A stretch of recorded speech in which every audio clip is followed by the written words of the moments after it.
Welcome to NCC Live. We're so excited that you've joined us. We're going to start our service off with some worship and praise.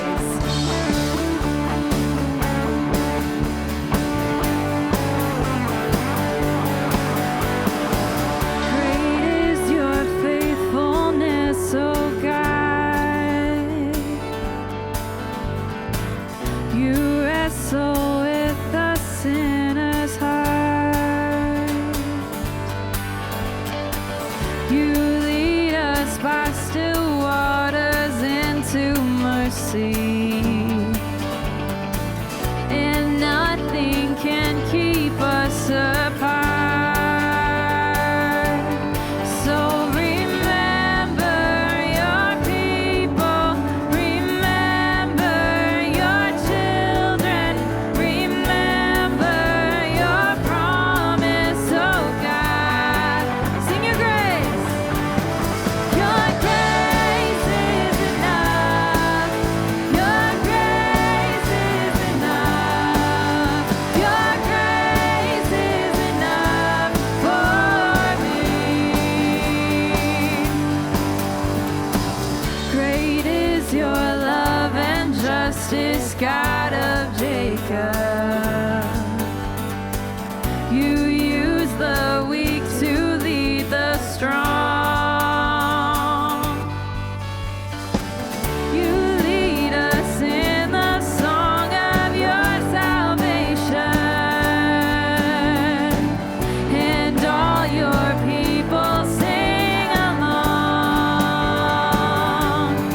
So remember your people, remember your children, remember your promise, oh God. Your grace is enough. Your grace is enough. Your grace is enough for me.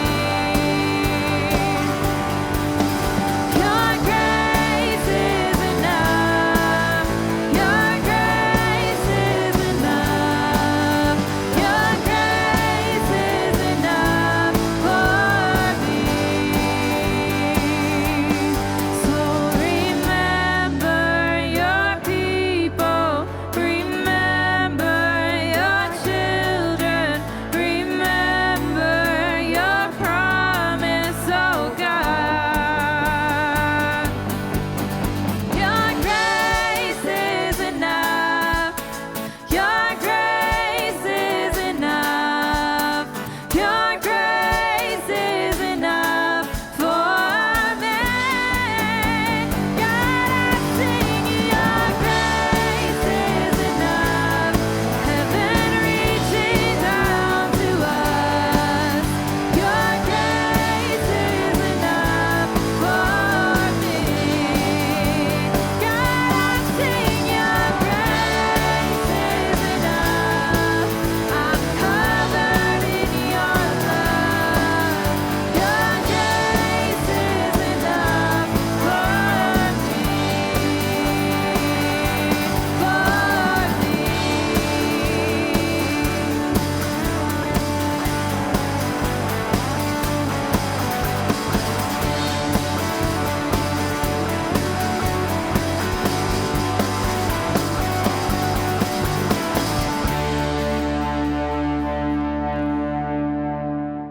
Once again, welcome to NCC Live, and we need God's grace more than anything. And thankfully, we can be reminded that there's more than enough of it.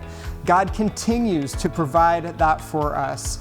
Now, Pastor David is going to share a powerful message, but first, we would love to get to know you and connect with you. You can fill out a Connect card, and you can do that from our website, mynw.cc. You can also jump on the chat and talk to some of our online hosts. They would love to help you out, and they would love to get to know you. Later in the service, we're going to have a time of communion and a time of generosity. And if you would like to financially help us continue to meet the needs of the community and connect people to Jesus, simply go to our website, click on the link that says Give, and we want nothing more than to help those that need help. And the generosity of the church is really the only way that that's possible. So thank you, and let's keep making a difference. All right, now before we get to the message today, let's jump back in with the band and worship with them.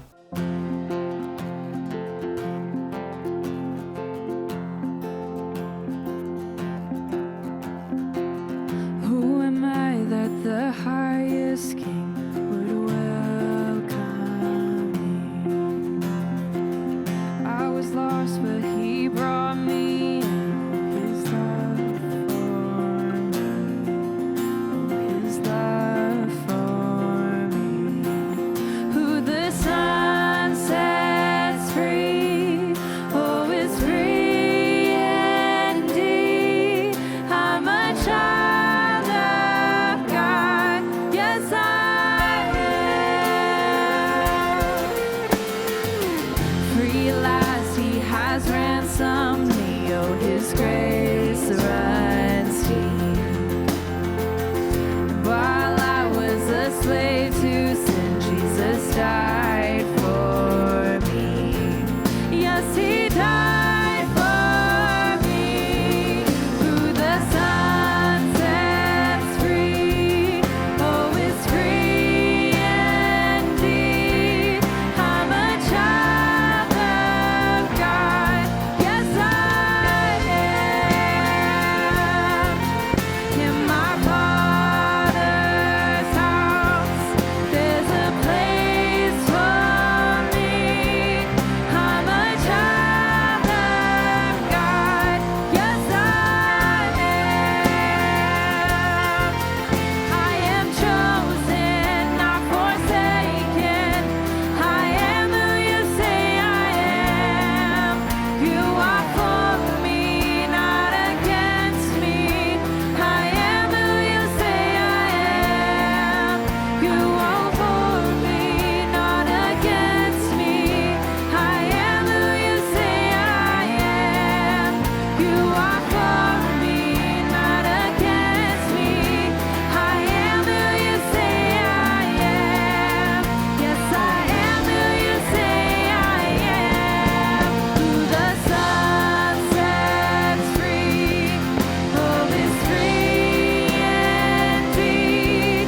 I'm a child of God, yes I am. Oh, in my Father's house, there's a place for me. I'm a child of God, yes I am.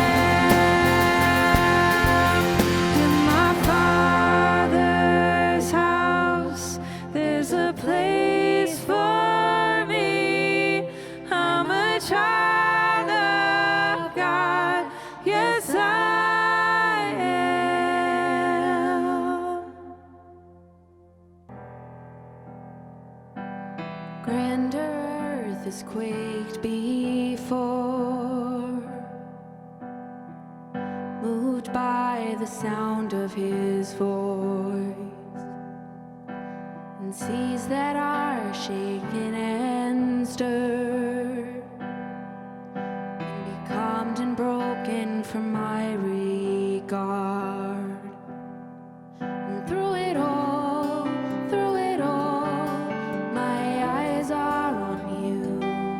And through it all, it is well. And through it all, my eyes are on you.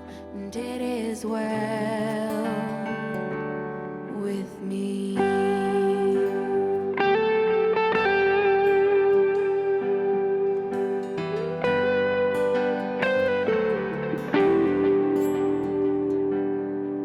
Far be it from me to not believe, even when my eyes can't see. This mountain that's in front of me will be thrown into the midst of the sea. And through it all, my eyes are on you.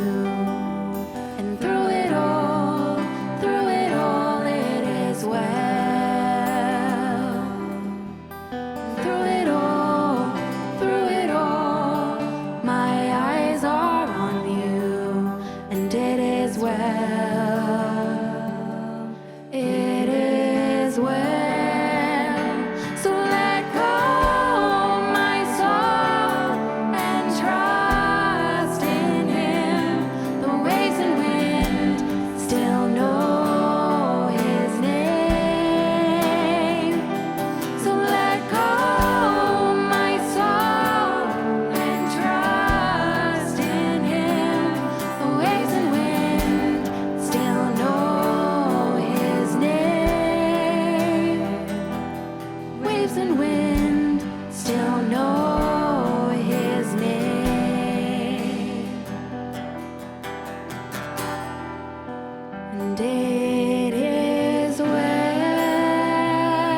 When Dave Dravecki was a boy, he loved playing catch in the backyard with his dad. And that's where his dream began. A dream that lifted him from that backyard to Major League Baseball. He was a pitcher. And in baseball, pitching is about the pitcher's arm. What hands are to a concert pianist, legs to a ballerina, eyes to an artist, Dravecki's arm was to him. It's what made me valuable, he said. He wrote about his experience when his career was over. He said that arm was what gave him worth, at least in the eyes of the world. And then, suddenly, his arm was gone. He wondered, how much of what people think of me went away with my arm? And Dave was a devout Christian, and when he was with the San Francisco Giants, he and 3 of his teammates were known as the God Squad. It was probably a term of derision, because instead of partying with their buddies on the road, these 4 would often hold up quietly and do Bible studies in their hotel rooms. But being a Christian didn't exempt Dave Dravecki from life's blows. His was a particularly heartbreaking one. He lost his left arm, his most valuable asset, cancer. Specifically, a cancerous desmoid tumor in his pitching arm. In October 1988, surgeons removed half of the deltoid muscle in that arm. And then, going against his doctor's advice, he returned to the mound and he pitched for the Giants on August 10th, 1989.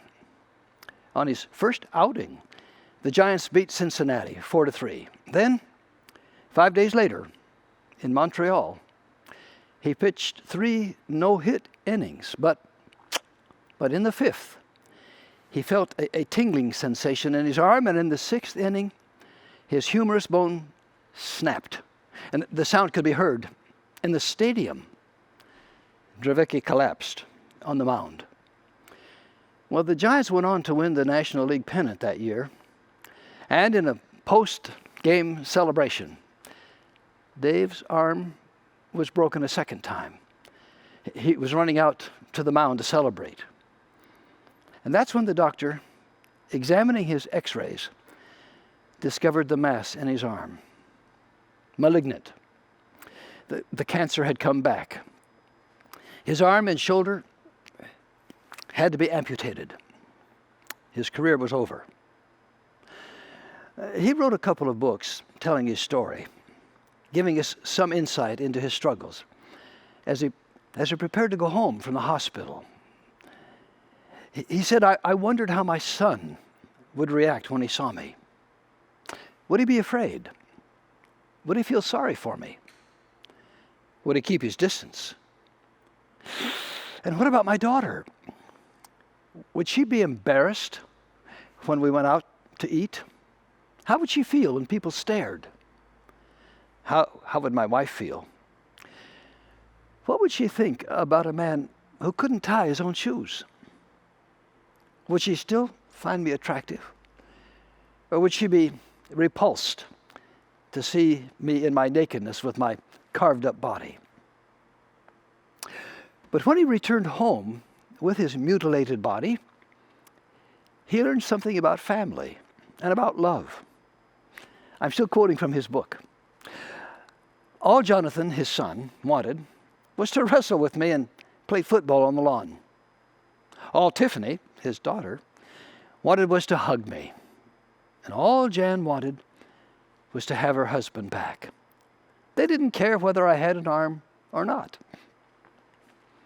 As important as it had been to my boyhood, Dave wrote, as important as it has been to my livelihood, my arm meant nothing to the people in my life who mattered the most.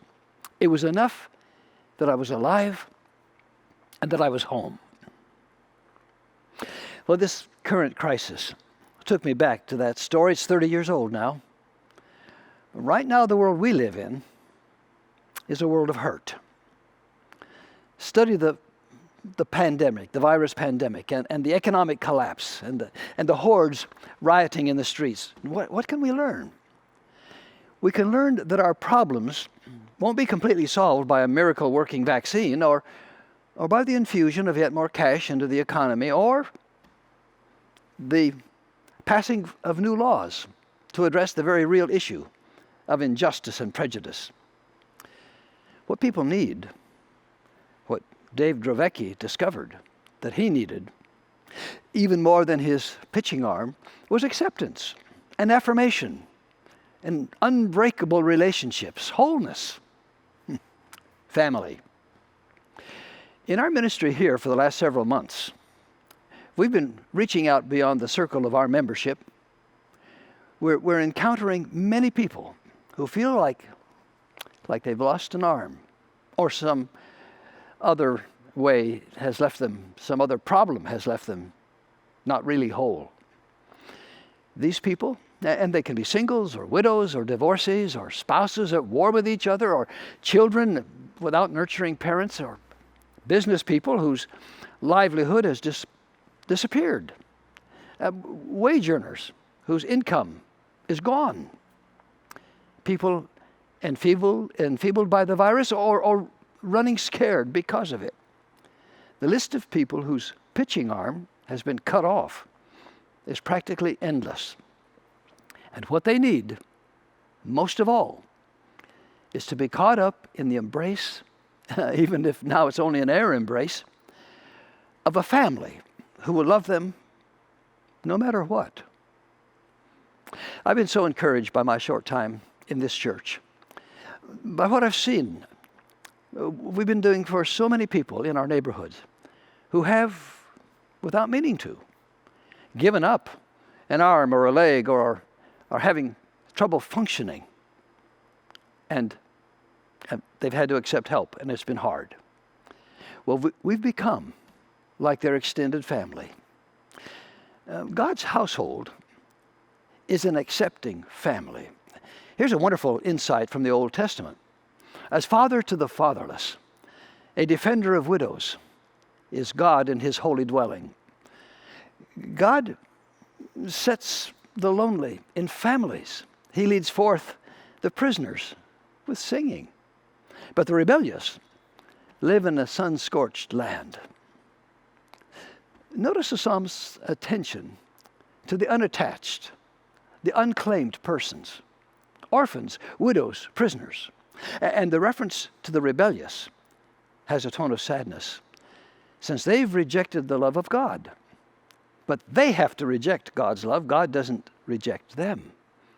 Even prisoners, he doesn't reject. I've carried an overheard conversation in my memory for more than half a century. I was the pastor, a young pastor, of a church at the time, and another pastor in our group was bragging about his congregation. What seemed most important to him was that in his church he had counted 17 people with earned doctor's degrees. 17.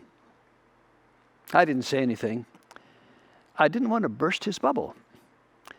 But in my mind, I was doing some boasting of my own, because just that week, I'd had the privilege of baptizing a waitress. There was something I knew that my preacher friend didn't seem to understand. In God's economy, holding a doctor's degree, it's okay, but it's beside the point. Dr. Smith is no more important to God than is waitress Smith. And Dave Dravecki is no less important without his arm than he was when his arm was striking out opposing batters. Which brings us back to Northwest Christian Church. What makes us important? Our 3 fine campuses, our excellent leadership, our good music, our delicious drive-by spaghetti dinners. Now, here are a couple of hints. First, the Apostle Paul, writing to his younger colleague Timothy, says this: if I'm delayed, that is in coming, you will know how people ought to conduct themselves in God's household, which is the church of the living God, the pillar and foundation of truth. the church isn't just another social club where nice people get together with other nice people to listen to a nice sermon preached by a nice man in some or on some nice topic. No, it's where God comes alive for people, where the truth about life and living and being is taught. It's where we learn how to look out for one another, and even to look out for those who aren't our members. Maybe especially for those who are not our members, but who, for whatever reason and in whatever way, have lost an arm. We're to be like family to them, God's family. Here's the second hit. It's from Psalm 62. Find rest, O my soul, in God alone. My hope comes from Him. He alone is my rock and my salvation. He's my fortress. I will not be shaken. My salvation and my honor depend on God. He is my mighty rock, my refuge. Trust in Him at all times, O people. Pour out your hearts to Him, for God is our refuge. And where can God be found? Where can His love be experienced? In God's household, the church of the living God, where we treat one another like family, a good family. So here's our church's message to those who've lost too much. And it's the same lesson Dave Dravecki learned when he was concerned about what his family would think of him when he arrived home. He saw himself as less a man than he used to be, undesirable perhaps to his son and daughter, and maybe an object of pity to his wife. But his family didn't love him because he was a baseball pitcher, and they didn't love him less now that he couldn't pitch anymore. Among Jesus' most enduring and endearing parables is the one that he told about a rebellious young man, the one we call the prodigal son. He wanted his independence. He demanded his inheritance from his father. And when he got it, he set out to live life the way he wanted to, out from under his dad's authority. But the young man quickly squandered it all until he woke up one day to find himself broke, friendless, and so desperate for food, he took the only job he could find, slopping pigs. Remember, he was a good Jewish boy. The pig pen is no place for a man who can't eat pork. But he'd have eaten the pig's swill if he could. There's a wonderful clause in the story. When he came to his senses, that's the New International Version, but I learned it in the King James.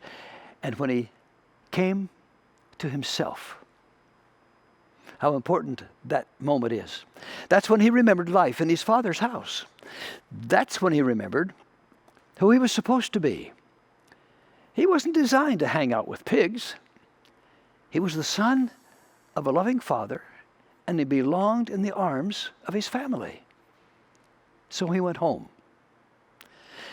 He'd made a series of terrible choices that led him to his personal financial crisis. He only came to his senses when he was so far down, there was only one way to go, and that was up. And the way to go up was to get up and go home. And in his father's welcoming embrace, he could get a fresh start in life. He was back where he belonged, given a new start. All his money was gone, but now his life could really begin. He may have lost an arm out there, but when he came back to his father, he gained everything that really matters. Our pastor David reminds us almost daily that we, the church, are to be the hands and feet of Jesus. His reminders often make me think about a legend that's been around since at least the end of World War II. It's about a church building in Strasbourg, France, which bombs destroyed. And when the bombing stopped, members of the church looked over the damage, and it was extensive. The building was severely damaged, but a statue of Christ still stood with arms outstretched. Now the arms were there, but not the hands. They had been sheared off by a falling beam. Later, a sculptor in the town offered to replace the broken hands as a gift to the church. But the church leaders decided not to accept the offer. They felt that the statue without hands would be a great message to everyone, that the work of Jesus Christ is often done through his people. If there are sick, lonely, or hungry people around us, we, as Pastor David reminds us, we're the hands the Savior will use to answer those needs. There are several versions of the story. Cathedral may have been in Strasbourg or in Germany, Africa, but they all have the same message. And it came from a very old poem, 16th century, written by St. Teresa of Avila. Here's the poem. Christ has no body but yours, no hands, no feet on earth but yours. Yours are the eyes with which he looks compassion on this world. Yours are the feet with which he walks to do good. Yours are the hands with which he blesses all the world. Yours are the hands, yours are the feet, yours are the eyes, you are his body. Christ has no body now but yours, no hands, no feet on earth but yours. Yours are the eyes with which he looks compassion on this world. Christ has no body now on earth but yours. That makes us the home to which a pitcher without a pitching arm goes when he wonders whether he has any future, whether he can provide for his family, whether his family will accept him now that he's less than he was. That makes our church a home for those who need a bigger family. Now that they've been attacked on the way, one way or another they've been attacked by the ravages of a viral pandemic, the cruelties of racial and social hatred, the loss of their earning arms. May I quote Dravecki one more time? He says, as important as it had been to my boyhood, as important as it had been to my livelihood, my arm meant nothing to the people in my life who mattered the most. It was enough that I was alive and that I was home. Well, that's exactly how we hope people will feel when they see us Christians, us Northwest Christians, serving as the hands and feet and body of Christ. They'll be glad when they see us, see them alive and coming home to the family.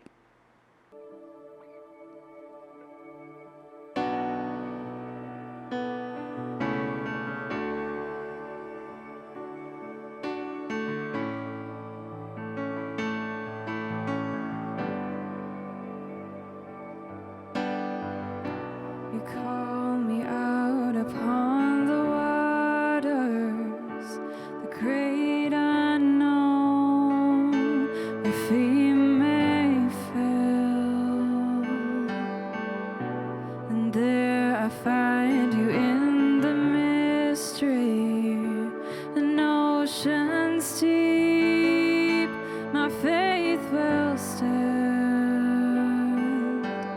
And I will call upon your name and keep my eyes above the waves. When oceans rise, my soul will rest in your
Keep my eyes above the waves.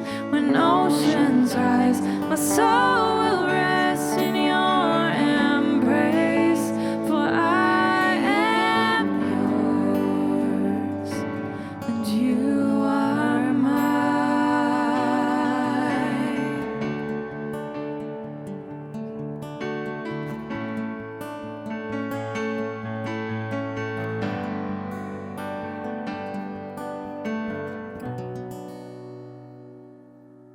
In recent days, we've been praying earnestly for our country. We're caught in a perfect storm. COVID-19 pandemic, economic collapse, cities ripped apart by injustice and rioting. To some, it might seem strange that in the midst of this horrific crisis, we Christians are making a priority of observing communion. For us, though, it's anything but strange. Think about it. At a fateful evening dinner so long ago, Jesus gave a simple command about taking some bread and wine. Do this in remembrance of me, he said. Can you think of any other command so widely obeyed? From that evening down through the ages, this memorial has spread to every continent and country and race on earth. This moment has been observed in peace and war, when the air is clear and when it's toxic, by people who are comfortable and by those trapped in poverty. Among the greatest of these to the least of these. It's observed among all Christians, red and yellow, black and white, because we're all precious in His sight. As it has been through the ages, so it is now, here with us. We take communion. Now, because of the situation we're in, many of us today will be taking our communion from this cup. On the top, you can take that top film off. There's the wafer. And beneath it, take another layer. There is the juice.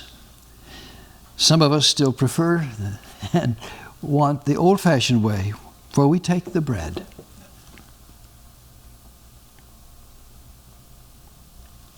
And we drink from the cup.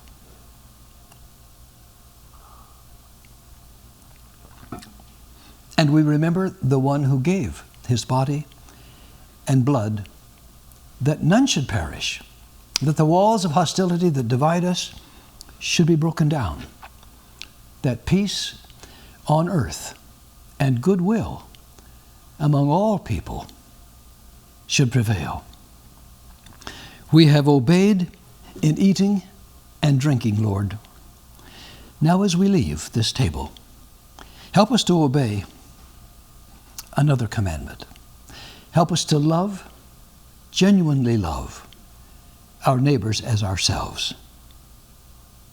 Amen.